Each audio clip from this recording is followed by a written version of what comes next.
këtu po flas për sheshit kryesor Tiranës, ku një njeri po flen jashtë. Është Adriatik Lapaj, i cili nuk është i pastre. Qëllimi i protestës Lapajt po duket më shumë simbolik se sa le të themi një protestë që po dridh politikën e Shqipënisë. Ai e ka kthy trupin e vet në argument politik. E ndërkohë në anën tjetër të qytetit dhe në anën tjetër të mendjes, Shqipnia po vlon me dosje, me rrjedhje, me kom dëgju, me më kanë thonë, me e diun, me besa, me kom pa. Çdo gjon këto javë të fundit në Shqipni është e pazakontë dhe e padëgjume. Aq shumë ka, thashë theme, sa ndonjëherë duket sikur veni s'po qeveriset më nga kryeministria prej këtu, as nga Spaku, po qeveriset me grupin WhatsApp. Po i ndoj senet në fillim, në fakte që janë fakte edhe spekulimet që janë spekulime. Se për ndryshe ky vend bëhet çorb, sa më shumë e përzin, aq më pak e din çka po han. Qysh ka thonë Gari Kasparov, qëllimi i propagandës nuk është keq informimi. Është vrasja e mendimit kritik për me u zhduke vërteta. Është fakt. Belinda Balluku është në proces penal.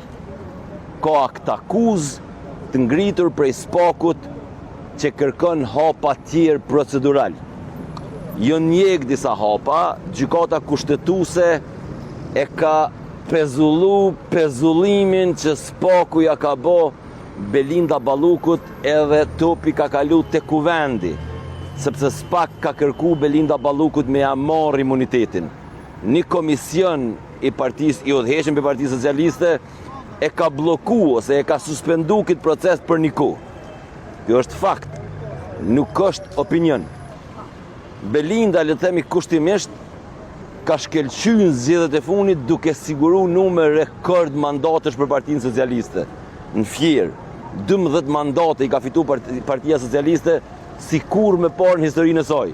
Kundërshtarët thojnë që kur lidhesh me grupe mafioze, kur ke qatë shumë lek në përdor, jo 12, po edhe mi fitu 20 është pak.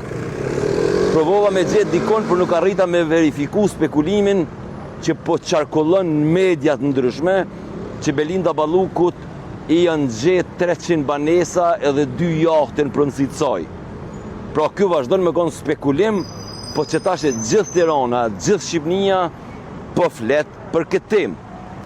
Fakt është që ndaj zyrtarëve të institucionet që njihet si Akshi është ngrit një akt akuzë ron, ku flitet për dyshime 10 milionëshe për tenderat paracaktuar. Kriteret që e përjashtojnë konkurrencën në tendera publik, në fonde publike. Flitet për kidnapim ilegal të konkurrentëve me uniformë të policisë. Gjithashtu është fakt që Erion Veliaj është në një betejë të hapur me drejtsinë tash e një kohë gjatë.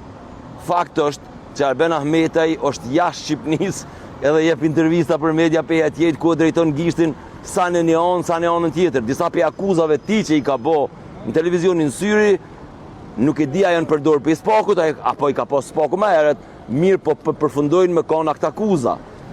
Fakt është që Ilir Meta është në burg, ish presidenti, ish kryetari i kuvendit, ish kryeministri i Shqipënisë.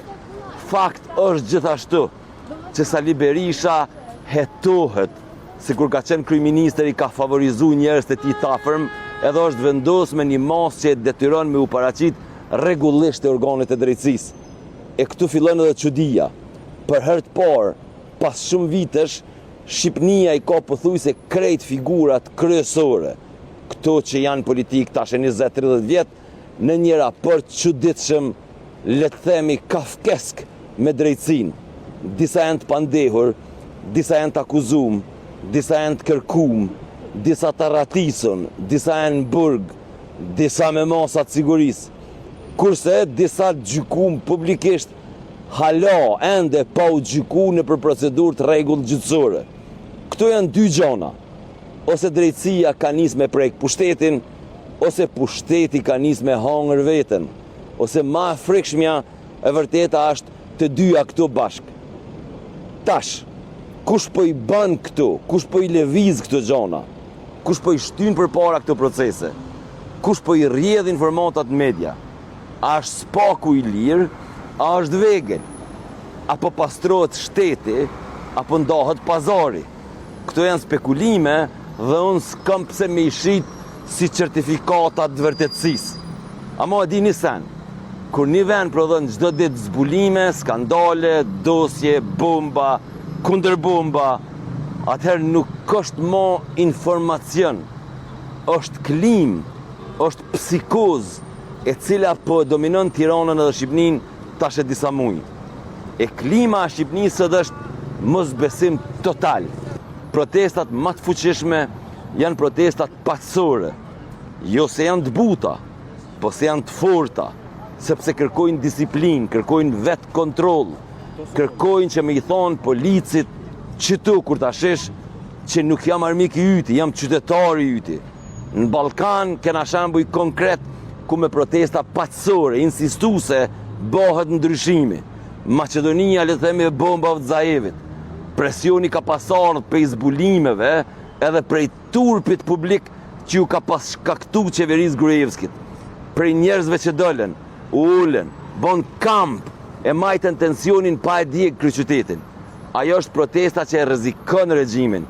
Jo flaka e dhuna, po kamgullja. Shpresa zbehet kur e shet që shpresa kryesore po shihet, le të themi, te Sali Berisha.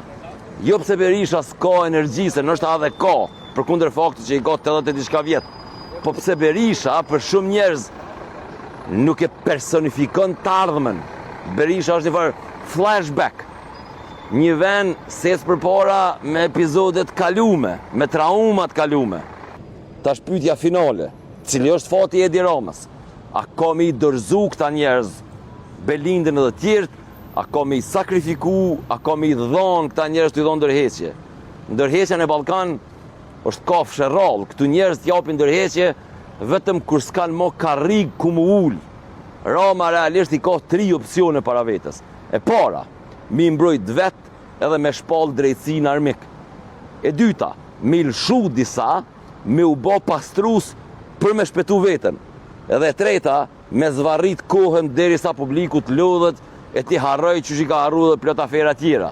E pyetja që ja vlen me thonë këtu në shesh është, a është ky çmimi i hyrjes në Bashkimin Evropian, pro kjo çka po ndodh, këto afera, këto aktakuza, kjo klim që është krijuar, a është çmimi që ka me pagu Shqipënia për me hyrë në Bashkimin Evropian duke e luftu krimin dhe korrupsionin?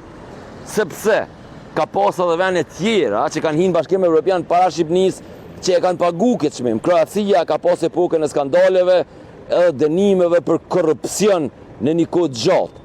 Rumania është fut me mekanizmat monitorimit edhe presion të vazhdueshëm duke luftuar krimin dhe korrupsionin. Ama nëse kjo është çmimi, atëherë e kena një detyrë me pagu këtë çmim pa e djeg venin, pa dhunë. Shqipënia ka kalu bolla për trauma të dhunshme, e kujtojmë vitin 1997, me pagu me protesta paqësore, jo me cirk, jo me gjak, me pagu me një opozit që bëhet alternativ, e jo me një opozit që bën veç zhurmë. Edhe unë prej këtij sheshi veç një gjohë mu i me thonë, nëse Shqipënia po hyn në një epokë ku s'ka të paprekshëm, ku nuk ka njerëz paprekshëm, shumë mirë. Ama nëse Shqipënia po hyn në një epokë ku shpresa jonë është me zgjedh se cili vjetër na shpëton prej treut, atëherë nuk kena me hyrë në Evropë. Kemi hyrë vetëm në një sezon tjetër me artistat e njëjtë, i njëjti serial.